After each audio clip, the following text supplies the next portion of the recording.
جەنگی مانچستەر سیتی و ریال مەدرید لە کۆتا شەوی قۆناغی چارەکی کۆتایی چەمپیۆنز لیگدا بەڕێوە دەچێت و یەکێکیان دەبێت ماڵ ئاوای لە پاڵۆنەتیەکە بکات.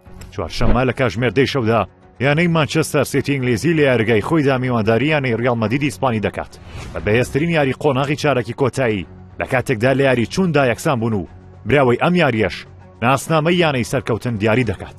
مانچستەر سیتی لەو یاریەدا دەیەوێت بە پشتبەستن بە یاریگای خۆی و لە نێو ئاپۆڕی هاندەرانیدا یانەی ئیسپانیەکە تووشی سەسوڕمان بکات و بردنەوەی بەسەردا بەدەست بێنێت تا بگاتە قۆناغی پێشکۆتایی.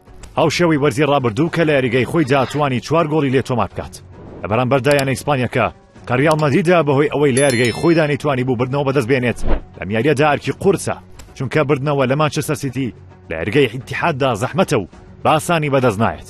بەڵام دەیەوێت ئەزموونە زۆرەکەی لە مێژووی چەمپیۆنز لیگدا بەکار بێنێت و ئەو یانە ئینگلیزیە بکاتە دەرەوەی پاڵۆنێتیەکە.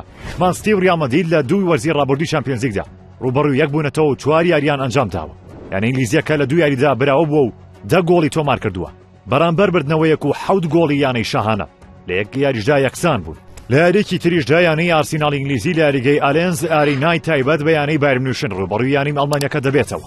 بایرن لە مێژووی چەمپیۆنز لیگدا 13 جار ڕوبەڕووی ئارسیناڵ بۆتەوە و لە 7 یاریاندا بردنەوەی بەدەستهێناوە و 29 گۆڵی تۆمار کردووە بەرامبەر بە 3 بردنەوەی ئارسیناڵ کە 15 گۆڵی کردووە.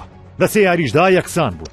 لەم یاریەدا هەریانەیەک بتوانێت بردنەوە بەدەست بهێنێت سەرکەوتن بۆ قۆناغی داهات و مسۆگەر دەکات. یانە باڤاریەکە دەیەوێت بە پشتبەستن بە هاندەرانی ئەو یاریە بباتەوە و بە دەستدانی نازناوی خوری ئەڵمانیا لەبیر بکات.